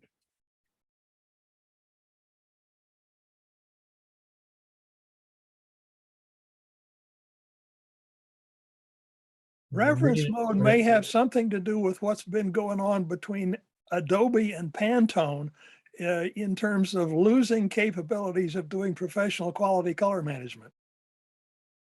Yeah, it does talk about XDR and HDR. Means pro users, including photographers and videographers, can edit HDR images and videos with every true to life detail right in their hands. And cinematographers on set can preview content in a color profile that represents the final capture. So I assume that's gonna happen now with the new iPads. I guess perhaps the M2 chip allows that ability. And the last thing it talks about here is all the features for the environment, which means the way they manufacture it and package it and so on and so forth. So that's a kind of quick information on it. I will post that to our website. Well, that And and say I that's have gonna other be things, my- but we're out of time. Yeah. Any other comments, questions? that I'm looking at the new iPad as my next purchase somewhere in the upcoming months, and I've had the iPad Pro 11 since 2018. I'm going to give that to my wife. I'd love to go to the 12.9 inch, but man, there's a huge price jump when you go from the 11 to the 12.9. Yeah, amen to that. That was one of the complaints I read, Glenn, was people saying, the price is kind of up there. Yeah, I mean, you're essentially paying the same as you are for a MacBook Air.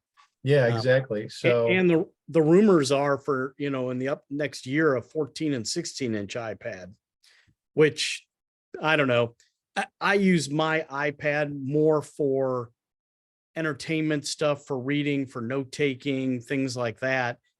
And I shied away from the big one in the first place because I thought, I like to sit in bed and read, and the 11 inches, very manageable. I didn't know, but the more I look at that, plus the 12.9 inch actually has better screen technology than the 11 does on the iPad Pros. They're actually different this time around.